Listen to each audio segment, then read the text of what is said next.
There is a monster at the edge of the ancient world. She lives at the end of the earth, beyond the reaches of the sun, where even the gods dare not look. Her hair is a nest of living serpents. Her skin is scaled like stone. And her eyes will kill you, not wound you, not harm you, kill you instantly, freeze you in place for eternity, turn to cold gray stone in whatever wretched posture your body found itself in the moment her gaze found yours.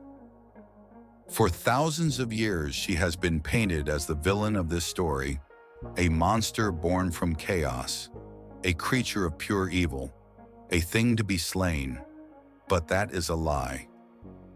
Medusa was not born a monster. She was made into one. And the gods who made her were never punished for what they did. Stay with me. Because once you understand the full truth of Medusa's story, the story they left out of the myths, the version that was buried for centuries, you will never look at this legend the same way again. Let us begin at the beginning, before the Gorgon, before the snakes, before the curse. The year is roughly the 8th century BC. The Greeks are building a civilization on the idea that the world has a hierarchy. Gods at the top, mortals at the bottom, and in between, a sprawling ecosystem of creatures, monsters, nymphs, titans, and divine children who exist to serve the narrative of power. Within that world, 3 sisters are born. They are called the Gorgons. Their names are Stheno, Euryale, and Medusa. They are the daughters of Phorcys, an ancient sea god of the deep, and Ceto, a primordial sea goddess associated with sea monsters and danger. In the earliest tellings of this myth, the ones most people have never encountered, all 3 Gorgons are depicted as monsters from birth. Terrifying, winged, bronze-handed creatures with serpents for hair. The original myth was simple. They were born this way. They were monsters. End of story. But then something happened. Around the 5th century BC, the poet Pindar introduced a subtly different idea. And then later, the Roman poet Ovid, writing in his Metamorphoses around 8 AD, told a version of this story so different, so full of tragedy and injustice, that it fundamentally changed how Medusa was understood forever. The question is, which version is true? And more importantly, which version do we deserve to be told? Ovid's Medusa was not a monster. She was a priestess, and she was beautiful. In Ovid's account, Medusa was a mortal woman, not a creature, not a half-god, but a human being, and not just any human. She was a devoted priestess in the temple of Athena, the goddess of wisdom, war strategy, and crafts. Think about what that means. Medusa had dedicated her life to a goddess. She had taken sacred vows. She lived within the walls of Athena's temple, performing rituals, maintaining sacred fires, and serving the divine. And she was described as extraordinarily beautiful. Ovid writes that she had many suitors, men who pursued her relentlessly. But her most notable quality, at least according to the ancient sources, was her hair. Her hair was described as her crowning glory. Flowing, lustrous, magnificent. So beautiful that it drew the attention of everyone who saw her, including one person, one being, who should never have looked at her at all. His name was Poseidon, god of the sea, brother of Zeus, one of the 12 Olympians, the most powerful beings in existence, a god so mighty he could cause earthquakes with the strike of his trident, a god accustomed to getting everything he wanted. Poseidon wanted Medusa. And Poseidon was not the kind of god who accepted no for an answer. Before we go any further, we need to understand the world Medusa inhabited, because without that context, you might think what happened next was an isolated incident. It wasn't. It was the logical outcome of a system designed to protect the powerful and punish the powerless. The Greek gods were not moral beings. This is crucial. We often think of gods as representing justice, goodness, virtue. The Greek pantheon was nothing like that. The Olympians were petty, jealous, violent, and consumed by ego. Zeus, king of the gods, was a serial adulterer who transformed himself into animals to pursue mortal women. Hera, his wife, regularly punished those women rather than her unfaithful husband. The pattern was everywhere. Divine beings behaved however they pleased, and mortals, especially mortal women, bore the consequences. In this world, a priestess alone in a temple was not protected by her sacred vows. She was not protected by her devotion. She was not protected by the walls of the temple she served. She was protected by nothing. And that is the world Medusa lived in when Poseidon came to Athena's temple. What happened next was not recorded in clean, sterile language by the ancient sources, but the meaning is unmistakable across every version in this myth. Poseidon violated Medusa within the sacred walls of Athena's temple. And then, in one of the most savage injustices in all of mythology, the goddess whose temple it was, Athena herself, punished Medusa for it. Why? That is the question that has haunted scholars, philosophers, feminists, and myth lovers for centuries. Why did Athena punish Medusa? There are several theories, and we're going to examine all of them, because the truth, if it can be found, matters enormously.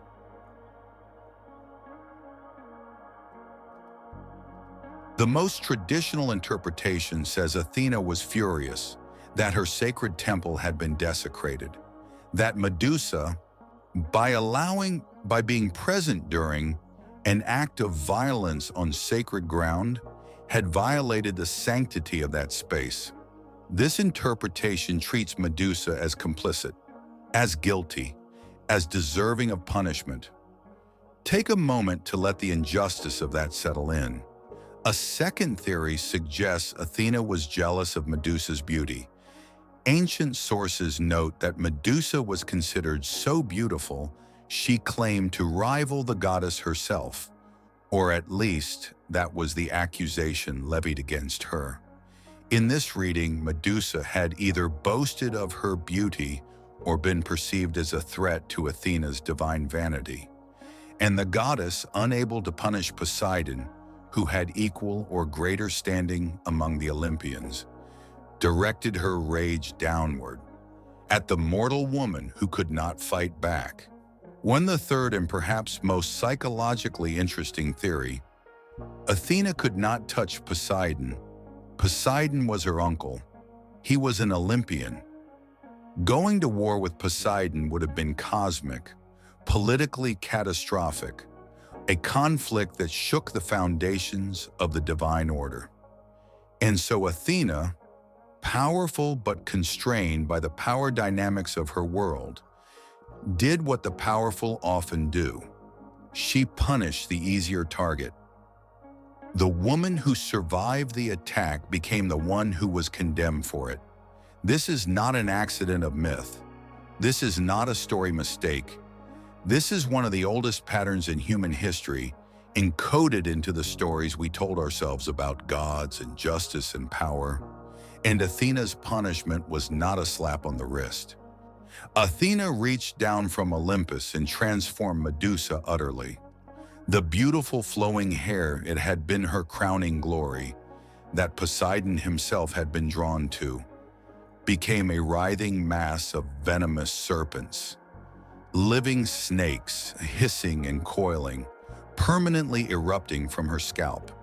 Her face, which had been so remarkable, so breathtakingly lovely, became terrifying, monstrous. Her skin turned rough, her features distorted, Her gaze. Her gaze became weaponized. Anyone who met Medusa's eyes directly would be instantly turned to stone. No incantation, no ritual, no chance. The moment your eyes met hers, you were already stone, a frozen monument to your own fatal curiosity. Think about the poetry of that punishment, as cruel as it is. If Medusa had been seen, looked at, desired, objectified, violated, her beauty had made her a target, so Athena transformed, looking into death itself. Medusa became the one who could never be seen again, the one whose very gaze was lethal, the one who was permanently, cosmically separated from human connection. She couldn't look at people. People couldn't look at her. She was condemned to isolation, as total and absolute as death itself. And so she fled to the ends of the earth, to the outer edges of the known world, where the night was permanent and the sun never rose, to a place the Greeks called the land beyond the setting sun, where she lived with her two Gorgon sisters, Stheno and Euryale, who remained monsters of the traditional kind. She lived there, alone, exiled, transformed, waiting for nothing, expecting nothing. The victim of a god's violence and a goddess's rage, condemned to a half-life at the edge of the world, until a boy named Perseus received a very dangerous mission. Before we follow Perseus, I want to pause here and ask you something. We've now laid out the full context of how Medusa became what she became, and I want to ask, who is the villain of this story, really? Poseidon attacked a mortal woman in a sacred space and faced no consequences. He remains a god of the sea, worshipped and feared and honored. Athena punished the victim instead of the perpetrator and returned to her throne on Olympus. She is still celebrated as a goddess of wisdom. And Medusa, the woman who survived something she did not choose, was turned into a monster, exiled to the ends of the earth, and then, centuries later, sent a hero to kill her. In every great myth, we think we know who the monster is, but sometimes the monster isn't the one with snakes for hair. Perseus was young, inexperienced, the son of a mortal woman named Danae, and, if the myths are to be believed, Zeus himself, making him a demigod. But divine parentage doesn't automatically confer power. Perseus was largely unknown, largely untested, and entirely at the mercy of a king who saw him as an inconvenience. His name was Polydectes, king of the island of Seriphos, and he was obsessed with Perseus's mother, Danae. Perseus stood in the way of that obsession. So Polydectes devised an elegant solution. He announced he was getting married, a lie, and demanded that every man on the island bring him a wedding gift. Yeah, the traditional gift? A horse. Perseus had no horse. He was poor. So in a rash moment of bravado that young men throughout history have lived to regret, he announced he would bring the king whatever gift he demanded, anything at all. Polydectes smiled. "Bring me the head of Medusa." It was a death sentence. Polydectes knew it. Everyone on the island knew it. No one had ever killed a Gorgon. No one had ever faced Medusa and survived. That was the entire point. Perseus would go on this impossible quest, die gloriously and uselessly at the edge of the world, and Polydectes would have Danae to himself. Perseus had no choice. He had made a public vow before the entire court. To back down now would be social death. He would go to the end of the earth and face the monster with a lethal gaze. He just needed some help. Here is where the myth becomes deeply ironic. The gods who arranged this situation, who created this entire problem, who punished Medusa and left her at the edge of the world, now sent their representative to arm Perseus for the kill. Hermes, the messenger god and patron of travelers, came to Perseus first. He brought gifts, the harpe, a curved sword sharp enough to cut through divine flesh, and winged sandals, which would let Perseus fly. But the most important guidance came from Athena herself. Athena, the goddess who cursed Medusa, the goddess who transformed her, the goddess who condemned her to exile. That same goddess now guided the hero who would end Medusa's life. Athena told Perseus the key to defeating Medusa. Never look at her directly. Use a highly polished shield as a mirror. Watch her reflection, not her face. The reflection wouldn't kill you, only the direct gaze. Athena also helped Perseus navigate to the Gray Women, 3 ancient crone goddesses who shared a single eye between them, from whom he extracted the location of the nymphs who held even more divine gifts for his quest.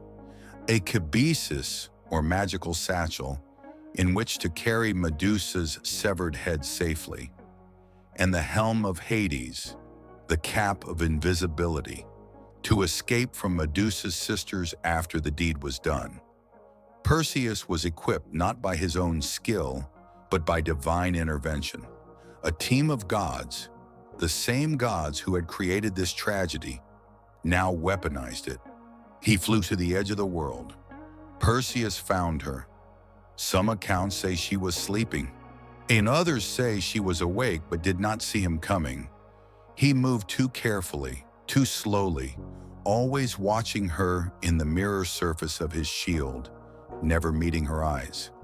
The statues of other heroes surrounded him, men who had tried and failed, stone monuments to ambition and death, arms still outstretched in the posture of their final moments.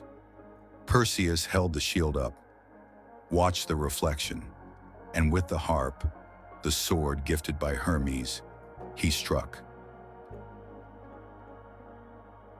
The head of Medusa fell, and from her body, from the blood that spilled into the ground at the edge of the world, 2 extraordinary things were born.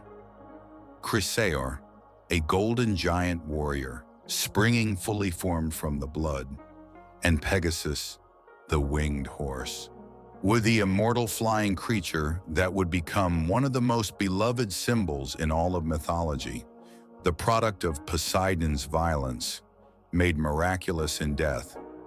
Perseus grabbed the head, sealed it in the magical satchel so its gaze couldn't kill him, and fled, wearing the helm of invisibility, as Medusa's sisters Stheno and Euryala screamed and gave chase across the sky. He escaped. The monster, the cursed, exiled, tragic figure at the end of the earth, was dead, but her power did not die with her. Even severed, even dead, Medusa still had power. On his way home, Perseus used her head as a weapon. When he encountered the sea monster Cetus, sent to devour the chained princess Andromeda as a sacrifice, Perseus pulled out the head of Medusa and turned the monster to stone. And when Perseus needed to punish the Titan Atlas, who had refused him hospitality and shelter, he turned him to stone with Medusa's gaze. Atlas became a mountain range. When the blood dripped from the severed head into the ocean, it mixed with seaweed and transformed it into red coral, a beautiful permanent reminder of Medusa's existence, spread across the ocean floor. Even her blood had power. Ancient mythology held that the blood from Medusa's left side was a lethal poison, and the blood from her right side was a miraculous healing fluid, capable of bringing the dead back to life. Asclepius, the god of medicine, reportedly used this blood to resurrect the dead. She was weaponized in death as she had been victimized in life. And yet, even dead, she continued to give. Perseus eventually gave the head to Athena.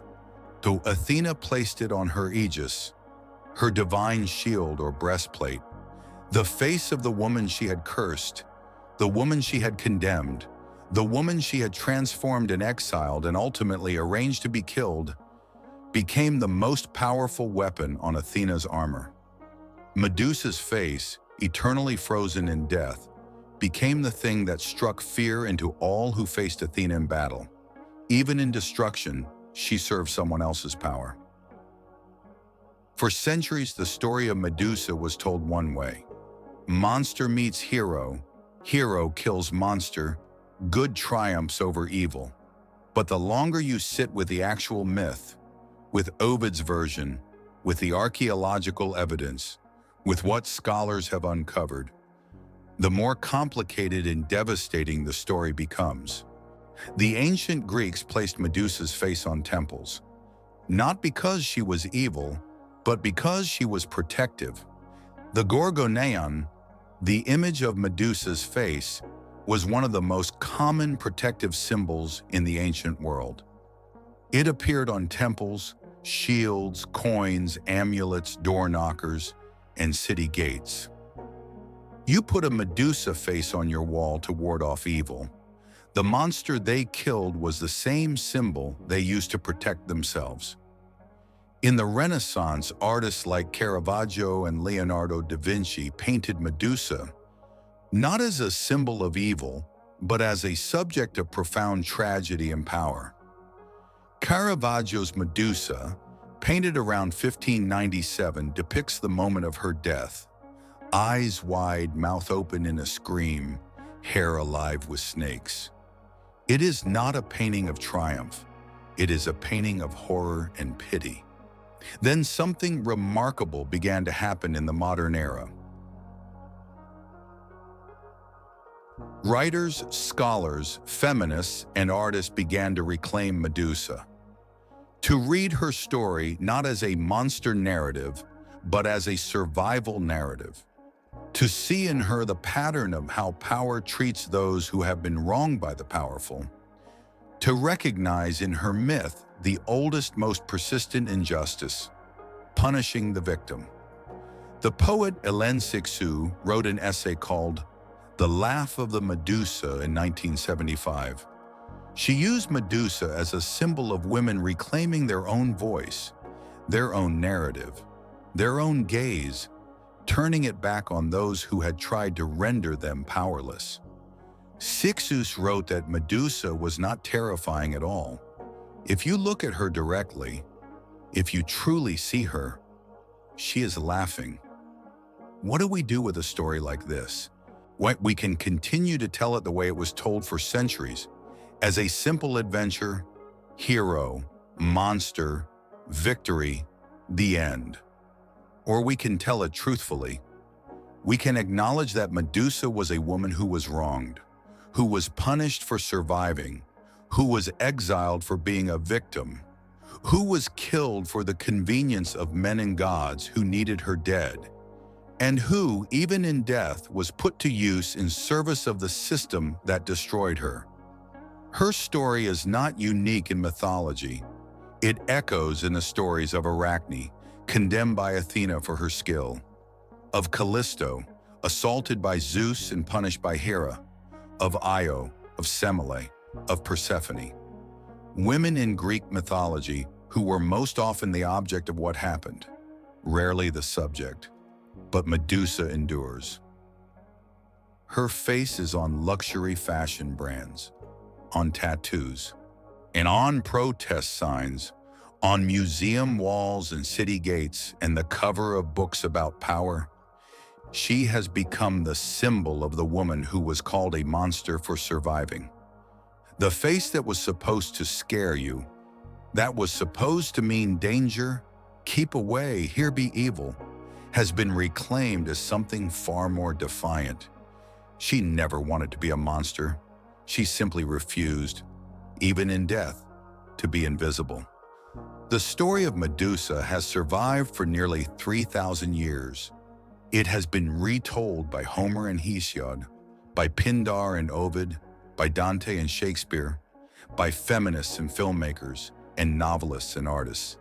It adapts, it breathes, it refuses to become a fossil. Because at its core, it is not a story about a monster. It is a story about what happens when power is unchecked, about the distance between guilt and punishment, about how the people in charge of telling stories decide who the hero is and who the villain is and what they leave out. And it is a story about how, even when everything is taken from you, your beauty, your home, your safety, your very face, something endures, something that can still stop armies, still turn stone, still be spoken of thousands of years later. Medusa was not the monster in this story. She was the warning. If this video made you think differently about a myth you thought you knew, that's the entire point. That's what we do here. We go back to the oldest stories and we ask, what did they get wrong? What did they leave out? Who benefits from the version that was told, and who pays the price? If you want more of that, hit subscribe. And we're just getting started. Drop a comment below. Did you know about Ovid's version of Medusa? Or did you only know the monster version? I read every single one.